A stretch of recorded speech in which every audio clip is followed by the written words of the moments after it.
Perfect. All right. All right. So how did the idea of I Am Syd Stone come about? Well, Syd Stone has had a long journey to get to this point.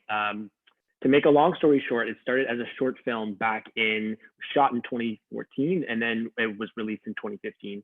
And it did relatively well for a short film. It kind of went to, I think, just over 30 film festivals across the world. And once it was put online, it racked up, it was in a couple of different places, but it racked up 1 million views collectively. And so then about 4 or 5 years later, we started thinking, myself and Garrett, who plays the original Syd Stone in the short film, is now the producer of this current version. And we had both since then moved from acting to behind the camera. So myself, a filmmaker, him, a producer. And we saw all the views that the film was getting, or the short film was getting.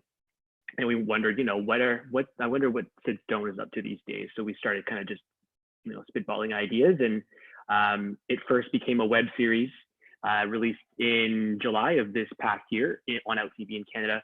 And now this current version is basically that show, but formatted into a film. And it worked out because the show, or now film, is about 1.5 hours from beginning to end. So we just had to do some tinkering here and there. And lo and behold, here is the current version. So and that's great. I mean, the way it was edited, it didn't feel like it was a web series. It felt like it was an actual film, and it was the editing was really done really well. Oh, thank you. I'll pass that on to my editor, because the editor of the original show also did the feature version for Dark Side Pictures. Awesome.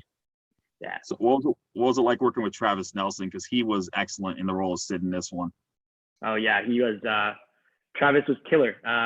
We, like I said previously, I had written the show with the intention that Garrett was going to play the role. But once we realized how much, as with any film production, it's a lot of work. And I brought up the concept of it being a job within itself to produce something. So I was like, I think you can either do one or the other. You can't produce and star, because I think your head would not be in the game as far as, for the performance that I want out of you. So all that to say, we did open auditions in Toronto, and that's how we found Travis. And I mean, as soon as I saw his self-tape, which is the first time I saw him, and then we met at the second audition, I knew that was my Syd. I mean, the second audition was really just a formality to kind of get to meet him and just see how he is in person.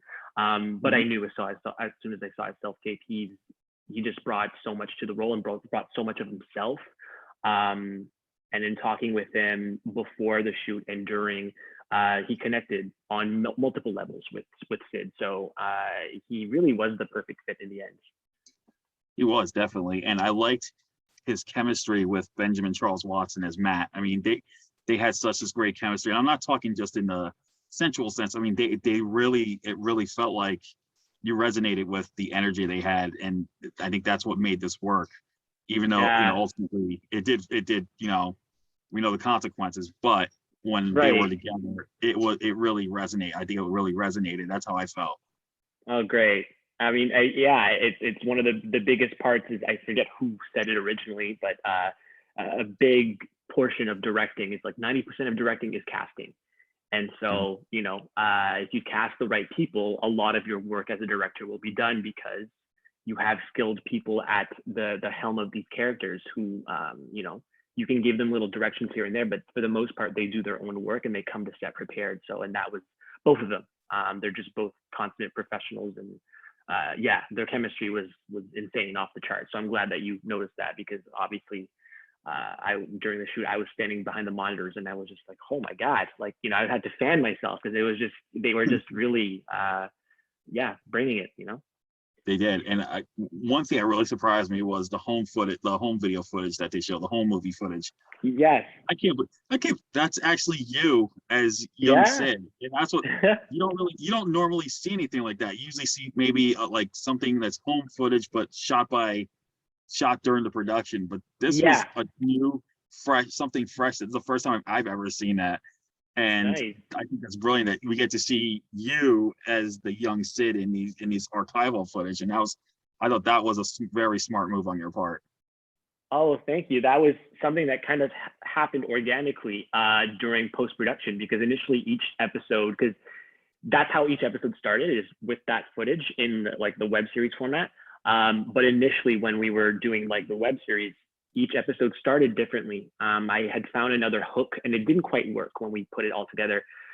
So then I just kind of thought, okay, well, this project is already pretty personal to me, because it's not my story, but it's the story of, you know, navigating your sexuality within the film industry. I'm a former actor, 15 years. So I thought, whoa, okay, I could make this even more personal and start it with these montages of 8mm footage. And when I was a kid, my parents filmed everything. I'm an only child, so everything I did was gold to them.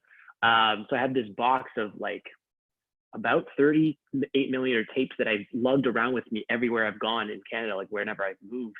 And so I told my editor, I'm like, just give me a week to kind of log these and find some moments. And it's so funny because so many of them, I was able to find these moments that actually really connected with the story, even though what they actually are is not, you know, what we're interpreting it as, but it worked beautifully, and just added that little personal touch to it even more so. So Yeah, I'm glad I you really like. enjoyed them.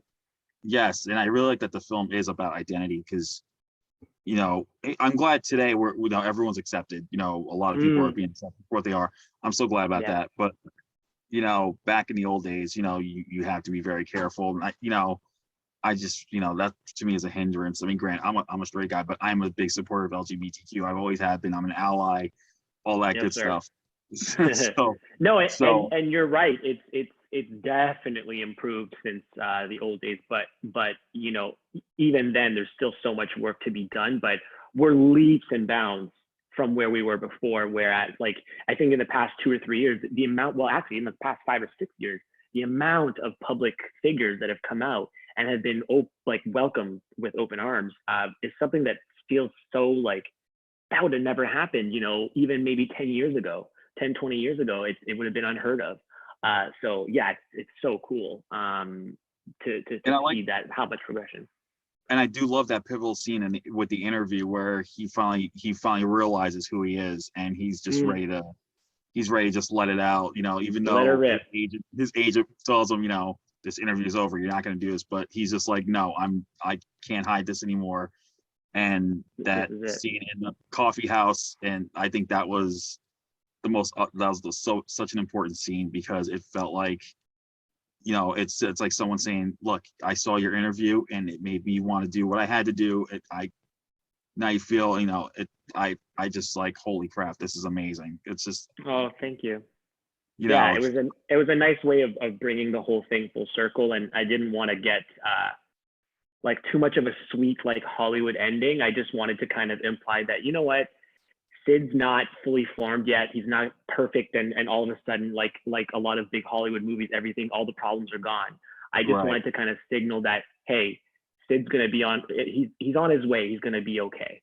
He's at the Um, place. Yes, he's at the place where he's now comfortable with himself instead of having to hide it, and that's, in you public, know, yep, that's awesome. And you yeah, know, and I also like the scene with Nathan where he's, you know, he finally reveals like his father catching mm, him with the other guy, and Nathan's like totally uncomfortable because he has that old school mentality, but yeah, you know, I think it helps Syd like realize who he's becoming or who he is, and to hmm finally come to grips with that. I think that's an important, like, this movie had a lot of important scenes in terms of identity and who you yeah. are, and that's why I like this film so much. It's just Oh, thank you.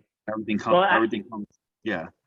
well, and I'm so glad that you, as a straight person, you identify with it, because that was a big thing for me. Where, yes, of course, it's an LGBT themed project, right? And it features 2 lead gay protagonists. But at the end of the day, it is about identity, as you're saying. It's all about being comfortable in your own skin, and that's something that's universal, right? So I think that hopefully it was presented in a way that anyone can kind of grasp a little straw from the world of Syd and be like, you know what, I felt like that before. Even though I'm not gay or part of the LGBT community, I felt other, or I felt different, or I felt like I had to hide parts of myself in order to be loved. And again, that's such a universal thing. So um, my hope is that it has a broader audience than simply LGBT.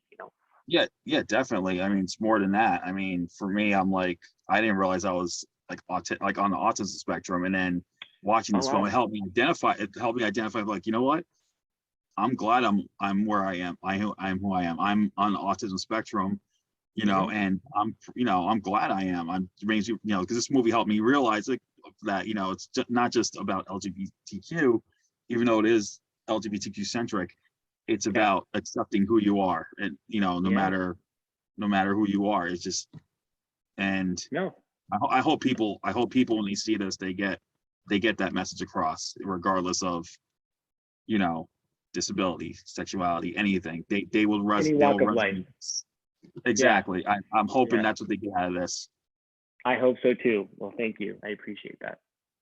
So That's finally, a big hope. I mean, yeah. No, go ahead. No, go ahead. Yeah, no, I was just gonna say, like, it's such a cliche to say, but anytime you create anything, any piece of art, you hope to connect with someone else on a deeper level than just a surface, right? So if you can touch someone, even just one person, it's like, it makes all of it worth it, right? So Exactly. So finally, what's next for you? What is there anything new that you're coming up with that you can talk about? Yeah, absolutely. The biggest project that I'm pushing right now, I have a few on the back burner, but the one that's kind of had the most traction recently, it's a feature film called Boy Wonder, and it's about the sexual abuse of young men in the film industry. So I take inspiration from, of course, the current, or like the recent Michael Jackson documentary, but that whole case in general, the Woody Allen doc and stuff like that. So I really think that even though all these docs have come out and shed light on them, people are still fans of Woody Allen, and people are still massive fans of Michael Jackson. And it kind of irks me that people kind of just glazed over it, even though the truth is right there in those documentaries. So yeah, that's what that is all about. And it's not about one or the other specific case. It's kind of like an amalgamation, and based on actual events, but it's not about one person in particular. So yeah, I mean, I definitely gravitate towards film, like projects that are involved with the theme of Hollywood and identity and stars and hiding your true self. And I mean, especially with the abuse scandals in Hollywood, it's all about secrecy. It's all about power. It's all about payoffs and money and hiding the secrets. So there's something about that just fascinates me. As much as it's a dark subject, it's fascinating. Yeah, I'm pretty sure it's going to be a good movie, just as good as this one. And I hope it will bring a message like I Am Syd Stone does. And thank you. But I Am Syd Stone will be out on December 6th, and I hope everyone gets to see this. Not just see it as one thing, but just see it as something that they can resonate with, regardless of being all walks of life. They just can resonate something from this movie, because I sure as hell did. And and I can't wait to see more of your work. And Denis, you were such a pleasure to talk to you, and I can't wait to see more of your stuff. Oh, thank you so much, Albert. Well, thank you for having me today, and for your kind words about the film. All right, you take care, and then you stay safe. All right, you too. Talk soon. All right, bye.